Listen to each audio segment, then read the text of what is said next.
You ever try to fall asleep and your brain suddenly goes, "Hey, remember that embarrassing thing you said 5 years ago?" Cool. Awesome. Thank you for that emotional flashback nobody asked for. Welcome to Raw Frequency with Madison Foxx, the podcast where we say the quiet thoughts out loud, overanalyze absolutely everything, and laugh at the chaos happening inside our brains. If you've ever replayed a conversation like game footage, imagined arguments that never happened, or spiraled over a one-word text, congratulations, you're home. This podcast is not about pretending we have life figured out. This is curiosity mixed with chaos. We're talking relationships, awkward moments, attraction, confidence, intrusive thoughts, emotional spirals, weird human behavior, and the stuff you text your friends at like 1 a.m. Okay, but hear me out. You know that's going to be a weird one. But nothing is too weird, too honest, or too human here. Because the truth is, most of us are walking around acting chill, while internally running a full psychological drama. I started this podcast because people feel alone in thoughts that are actually universal. We overthink texts. We read into tone. Especially me being an empath, I feel everything. The slightest shift in energy, and I'm like, what is wrong with you?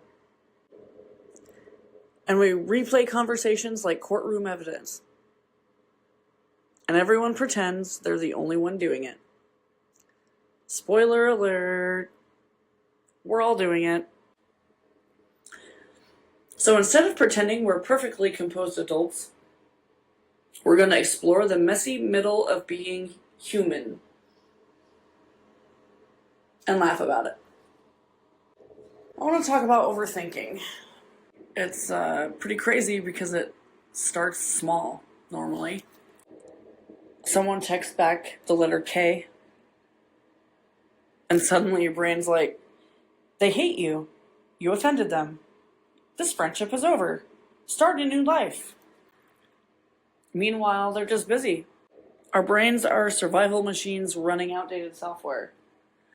They still think we're being chased by lions, when the real danger is hitting send on a text and immediately regretting it. Here's where overthinking usually lives. Relationships.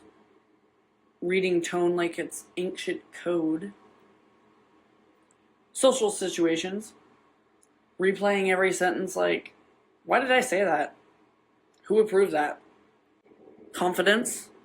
Assuming everyone noticed your tiny mistake when they're too busy worrying about their own. We're all starring in our own mental documentary called Why Am I Like This?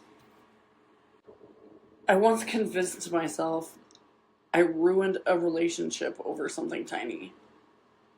I built the whole storyline, imagined the fallout, prepared for the awkwardness. Turns out the other person didn't even remember the conversation. Meanwhile, I had already directed, produced, and emotionally starred in a full drama nobody else was watching.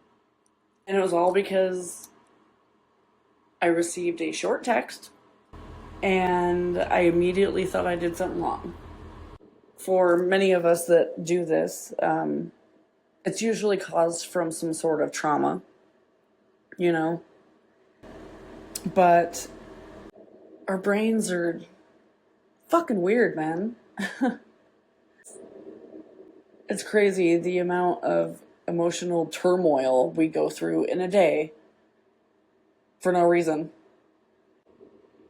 And it's not saying that you're broken. It's just your brain trying to protect you. Just a little too much.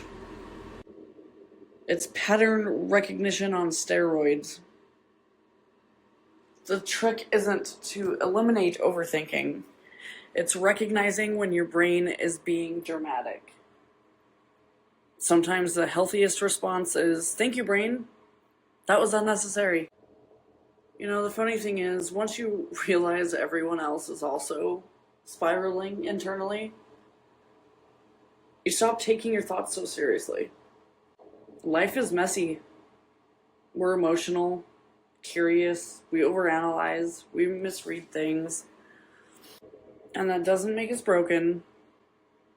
It makes us human. And I think that's what makes life interesting.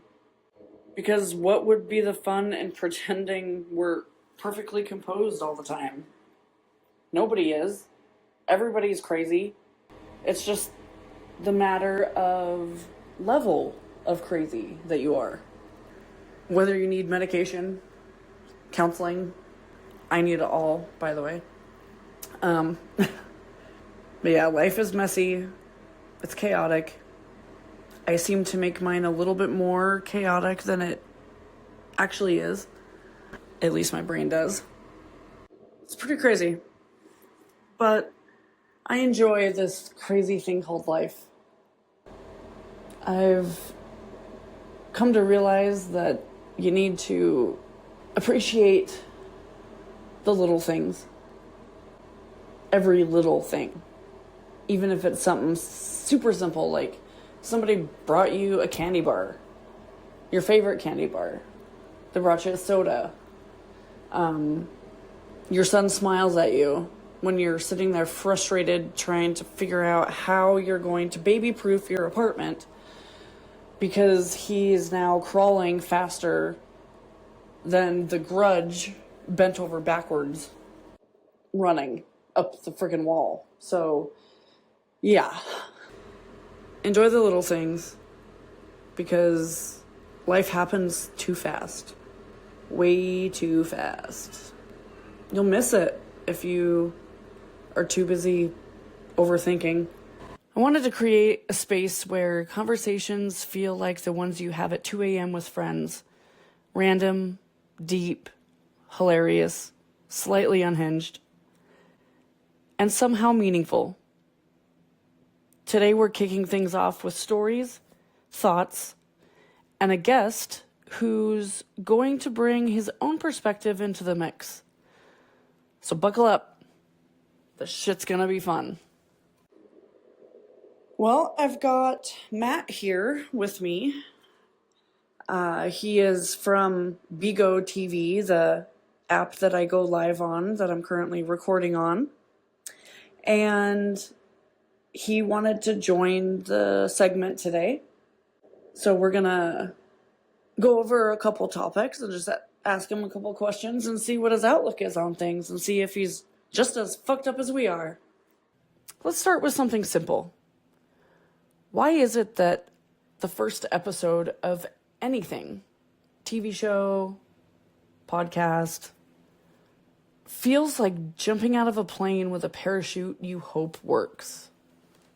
Great question. The unknown is always, there's always a fear of the unknown. You know, it's just one of those things. You don't know what you're getting into, and the fear of the parachute not opening, and you're just going to splat on the ground. What's going to happen? The reception, is how's it going to be received? What's the feedback going to be? There's so many questions, that remain unanswered. What is something that people get wrong about you? For me, it's whether or not I'm a mean and rude person. People think I'm a bitch, and I'm really not. I'm super sweet. Most of the time. But all throughout my childhood, all I heard when we were in public from my mom was, "Get that dirty look off your face. Why do you have to give dirty looks all the time? Smile." That's another one. Been told my whole life to smile. Give me a reason to, I tell them. I was just going to say that. I'd say, you know what, Mom? You gave me this face. Right. It's your fault. You're the reason I'm like this.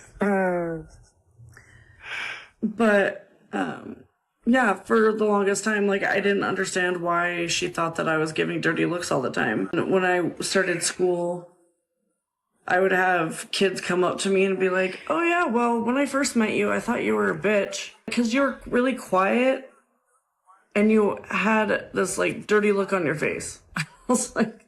Oh, jeez. Nothing like being a little judgmental, right? Right.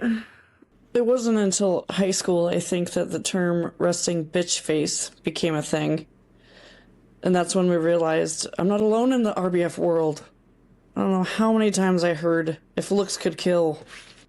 Well, don't piss me off, and I won't give you a dirty look. Yeah. Don't bring it on yourself. So what about you? What do people get wrong about you? They don't understand the epilepsy. That's the biggest thing, especially the memory loss. They expect me to remember everything like a normal person. Mm-hmm. And then when I can't recall everything, it's difficult.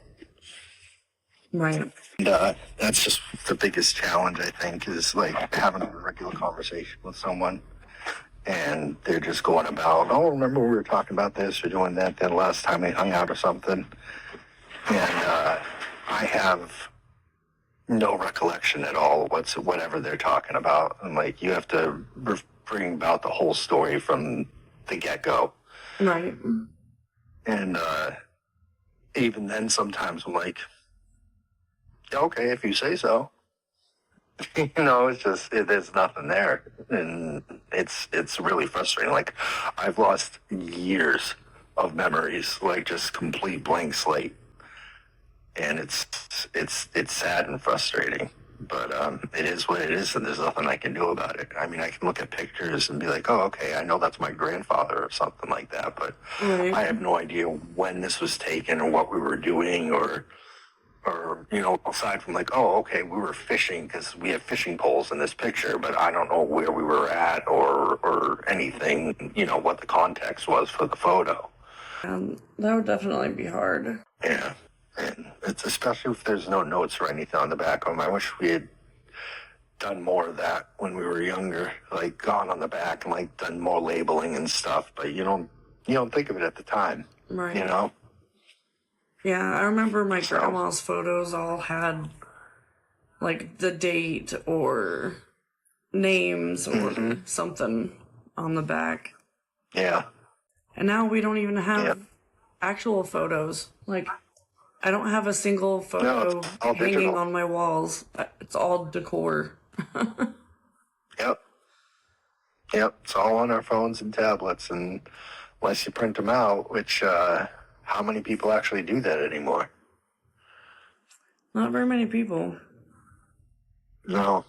That's a couple I want to get printed out, but, I honestly just keep forgetting or don't know how to get them off my phone. Well, I can definitely help you out with that, if you'd like. Other stuff on my phone that I don't want to expose off of my phone, accidentally or otherwise. Right. Definitely don't want that. There's a whole hidden folder that, yeah. Exactly. Just keep that off to the side. Be a little embarrassing. So what's a lesson life smacked you with that you didn't want to learn? I guess the lesson would have been taking things for granted. I'm the weird person that developed a drug addiction at 32. And my life pretty quickly spiraled. And I was at very rock bottom in jail. And it basically took me going to jail to like fully clean up just how much I was taking everything for granted. Like, a regular shower without people staring at you, or eating regular food.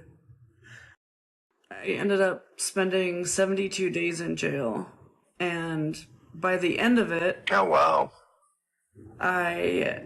about halfway through was when I finally quit hard timing it, is what they call it. And I just accepted the fact that I was there, and there wasn't anything that I could do about it at that point, and just needed to make the best out of it.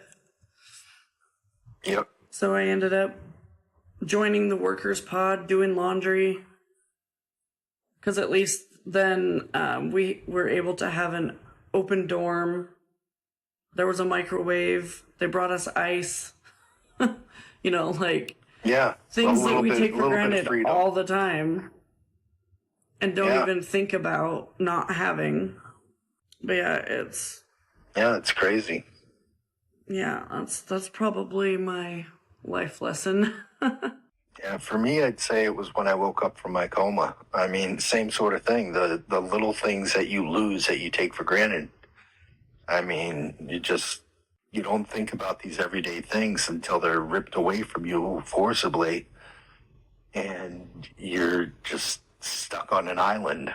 In my case, literally. I mean, I can't go anywhere unless someone's like all my doctor's appointments and everything up an hour from my doctors and the hospitals and everything that I have to go to. So if I'm not taking an Uber, I have to find a family member or someone to bring me down there, and they all at work and have their schedules and everything. And my mom has some major health issues that she's dealing with. She's not going to be with us for too much longer, so we're dealing with that as well. And it's just there's a lot going on, a lot of moving pieces, and it can be very, very frustrating and very difficult. And it's tough. Yeah, for sure.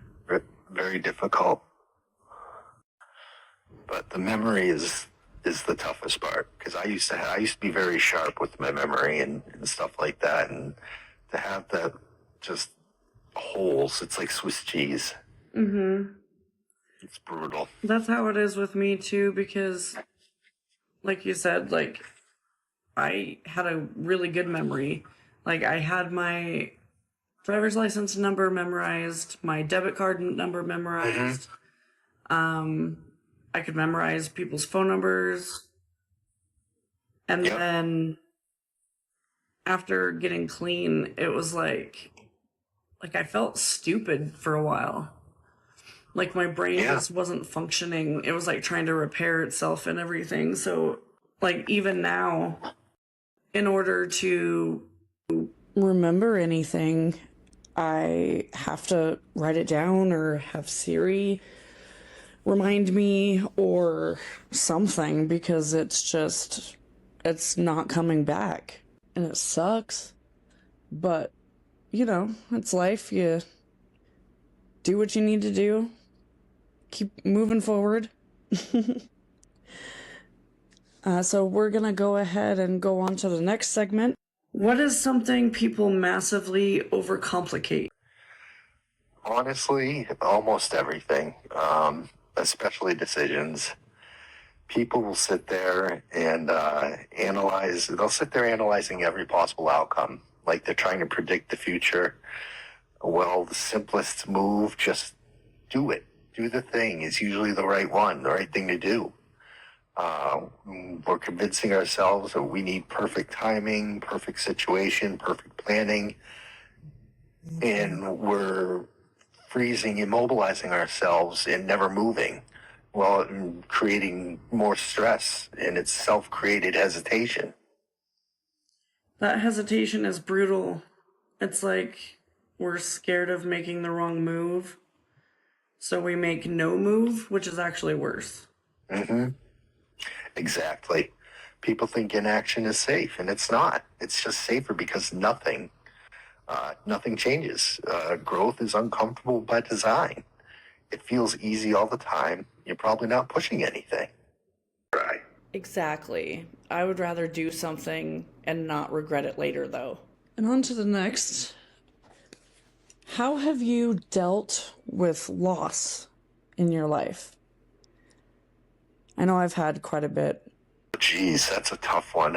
How to deal with loss. I've had a lot of loss in my life. Be it through death or poor decision making on my part, like losing relationships and whatnot. It's just, there's been a lot of things I wish could have gone differently. And there's no way to go back and rectify them. Right. And some things you just can't, and you just have to suck it up and deal with it. And some things you can try and go back and just get shot down. And then I think you can relate to that based on some of the things you've said. For sure, yeah. And it kind of goes along with discomfort. Just being uncomfortable in a situation. I'm uncomfortable right now just because I'm having to do a podcast in front of how many people? 125 people at the moment. Well, that's just right now. Right, yeah. If I didn't do something just because it makes me uncomfortable, then I probably wouldn't do anything ever. Because I'm constantly uncomfortable. Exactly. Yeah, very true. Those moments are usually the ones that change into something. And for all I know, this could change into having a TV show or something. If TV network heard my podcast and they're like, that's a really good idea. We should turn it into a TV show and make Madison Foxx famous. Let's talk about confidence for a second. People think confident people are fearless. Yep, that's the biggest myth. Because confidence isn't a lack of fear, it's acting despite of fear. Every confident person you know has internal doubt. They've just practiced moving forward anyway. It's repetition. It's proving to yourself you can handle things. I love that. But let's lighten the mood a little bit. Tell me about a failure that ended up being funny or unexpectedly useful. Life failures trying to do things since my epilepsy started. It's been disappointing, but funny at the same time. When I was first adjusting to it, trying to do simple things and then just dropping, not myself falling or whatever, but dropping glasses and things like that and spilling and making messes all over myself. And really, I can't even pick up a fork to eat without dropping it all down on my chest, making a mess. And it was frustrating at the time, but looking back now, it's in retrospect, I can laugh at it. But at the time, it was really frustrating. But what's the saying? They say time plus distance equals humor. Something like that. Time plus, I forget what the saying goes, but yeah, I know what you're meaning. I ended up getting a new wallet, and there's quite a few times that something embarrassing happens, like the slots that it had for the debit cards. For whatever reason, whoever came up with this design needs to be punched in the face, I'm pretty sure, but when you put the card down in there and then try to pull it up, there's a little flap of fabric that the card gets stuck under. And I literally was trying to get my debit card out in line at the grocery store, and I'm fighting with it, starting to get really frustrated. I can feel everybody staring at me, and it's you're trying to hurry. So the pressure's building. Yeah. Yep. My face is turning bright red, and I'm just about to freak out. And then, looking back at it, I'm that's kind of funny, because I was trying to be funny and making jokes about it. The cashier didn't think it was very funny, and so I was just kind of fuck you too then. But in the moment of those situations, it's definitely harder to see the humor in it, I guess.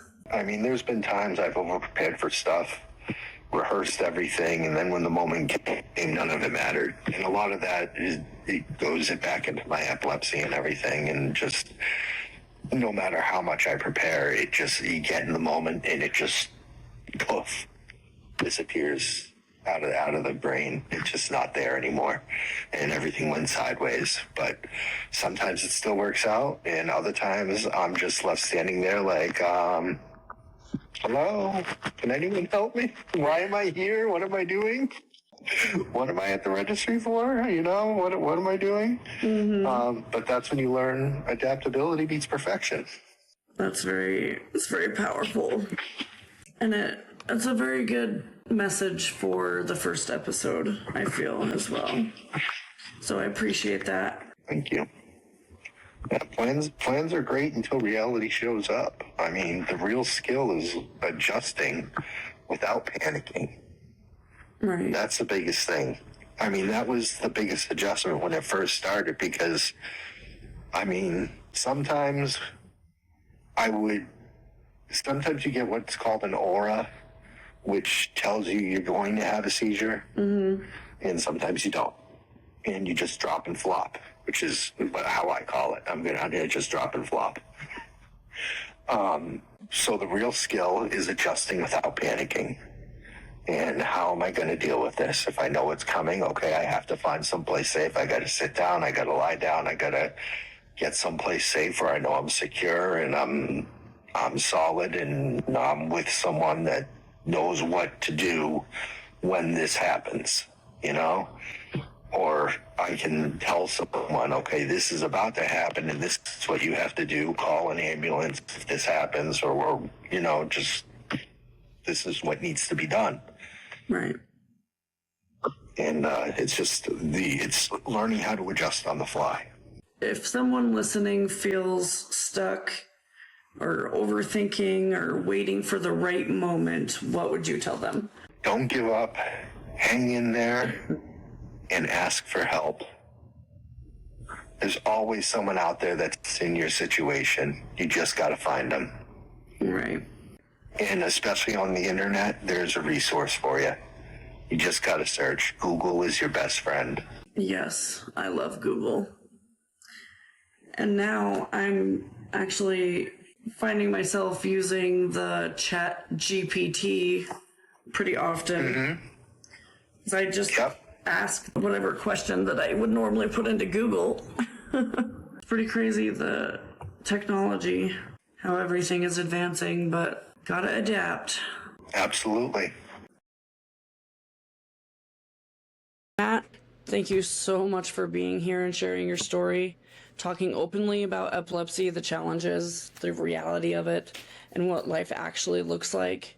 It takes honesty and courage. I know our listeners are walking away with a better understanding because of you. Conversations like this matter.